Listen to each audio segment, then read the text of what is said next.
Comment considérez-vous qu'on puisse arriver, aboutir à un petit bijou comme celui-là, avec des moyens aussi minimalistes, on va dire, pour ne pas dire pauvres? Ouais.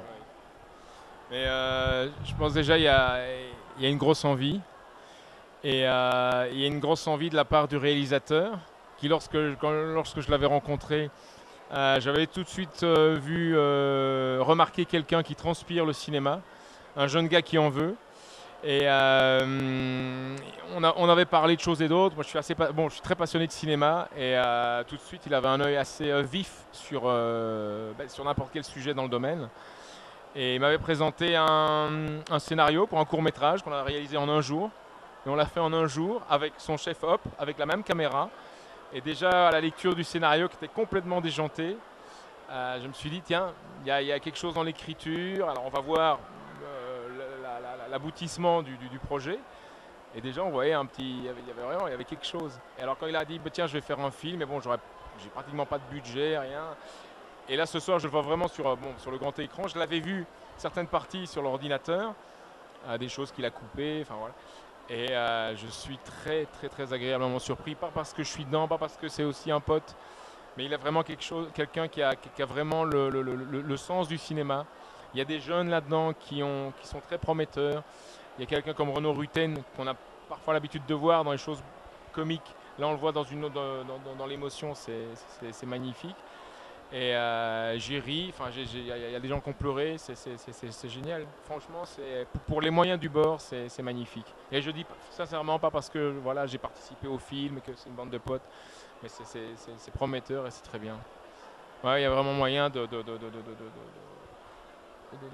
d'éclore des choses, des petits bijoux. Ouais. Je crois qu'en fait, ce que vous avez souligné principalement, c'est que c'est la passion. Toujours la passion, c'est le moteur de base, évidemment, pour faire un cinéma de qualité. Ça paye pas toujours, mais Non, mais bon, ben, c'est un élément tout à indispensable fait. qui se perd parfois un peu, hein, à gauche et à droite, on peut le dire. Et moi, c'est vrai que je constate effectivement ce que vous venez de dire aujourd'hui, et en même temps, cette affluence. Ce qui est assez étonnant, c'est qu'on a vu quand même deux salles combles pour un film francophone, avec un budget de 8 000 euros, je crois. C'est assez extraordinaire. Donc, est-ce qu'on peut résumer cette soirée en disant, bah, aujourd'hui, on a découvert des gens en devenir? Mais j'espère que cette soirée va profiter à tout le monde, à Stéphane, parce que c'est quelqu'un qui mérite un avenir en tant que cinéaste. Et il y a des jeunes là-dedans qui méritent aussi.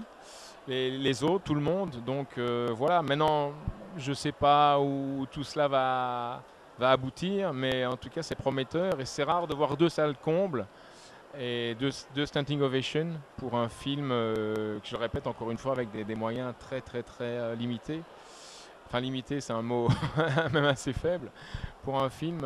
C'est vrai que parfois on peut parler de montants de 100, 200, 300 000 euros, 500 000 euros, voire 1 million, 2 millions pour un film belge, mais là c'est fait avec 8 000 euros, c'est rien. Et c'est quelqu'un qui voulait vraiment, il vit de ça, quoi, évidemment. Enfin, il a ça en lui, il transpire le cinéma.